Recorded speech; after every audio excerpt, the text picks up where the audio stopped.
আপনাদেরকে বলেছিলাম কাস্টিম সি2 পাইলের পুরা প্রসেসিংটা নিয়ে ভিডিও বানানোর চেষ্টা করব।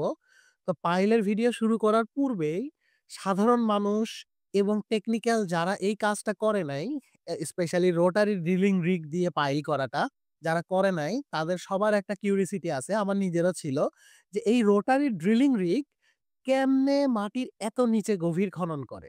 এই যে রিগের সামনে যে দণ্ডটা দেখা যাচ্ছে, যেটা সামনে আমরা কাটিং বাকেটটা লাগাই, এটার নাম হচ্ছে কেলিবার। এই কেলিবারটা বাইরের থেকে দেখতে এরকম ধরেন যে ২০ মিটার বা ৩০ মিটারের মতো মনে হতে পারে। কিন্তু এটা কিন্তু ২০ মিটার বা ৩০ মিটার না। এটা আরো অনেক বড়। এটা এই দেখেন এখানে দেখা যাচ্ছে কেলিবার গুলা আমাদের মেইনটেন্যান্স করতে হয়। এই কেলিবার গুলা কিন্তু একটার মধ্যে আরেকটা, আরেকটার মধ্যে আরেকটা এইভাবে করে একদম রিকোয়ার্ড বোরিং লেন্থ পর্যন্ত তাকে থাকতে হয়।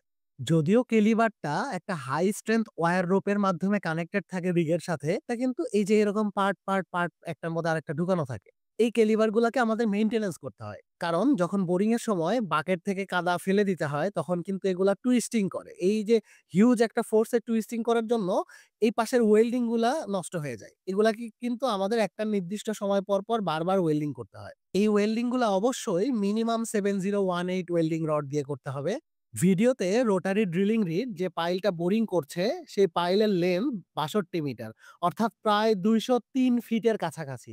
আপনি চিন্তা করছেন ২০৩ ফিট মাটির নিচে বোরিং করবে এই মেশিন। অর্থাৎ এই ২০৩ ফিট মাটির নিচে যে বোরিং করবে এই রোটারি ড্রিলিং রিগ, এটার কেলিবারের total length more than ২০৩ feet হইতে হবে। আদারওয়াইজ এ কিন্তু এই বোরিংটা করতে পারবে না। এই কারণে যেকোনো প্রজেক্টে পাইলের লেন্থ অনুযায়ী আমরা রিগের ক্যাপাসিটিটা সিলেক্ট করি। আমার কাছে মনে আছে চট্টগ্রামে আমাদের কিছু পাইল ছিল যেগুলা মোর দ্যান 90 মিটার ছিল, এবং এটার জন্য আমাদের চেয়ারম্যান স্যার HR 420 অর্থাৎ ১১০ মিটার বোরিং ক্যাপাসিটির একটা রোটারি ড্রিলিং রিগ কিনে ফেলেছিল। আমার যতটুকু জানা যে বাংলাদেশে এর থেকে বড় রোটারি ড্রিলিং রিগ আর কারো নাই। মেশিনটা এখন আমাদের চিনকি মেকানিক্যাল ওয়ার্কশপে আছে। আ আমার পাইলের ভিডিও যেহেতু স্টার্ট হইলো, আ আশা করি পর্যায়ক্রমে পাইলের টেকনিক্যাল বিষয়সমূহ নিয়ে আলোচনা করার চেষ্টা করব। আর সবার কাছে আমার রিকোয়েস্ট যে আমার ভিডিও যদি আপনাদের ভালো লেগে থাকে তাহলে অবশ্যই শেয়ার করবেন। ধন্যবাদ সবাইকে। আসসালামু আলাইকুম।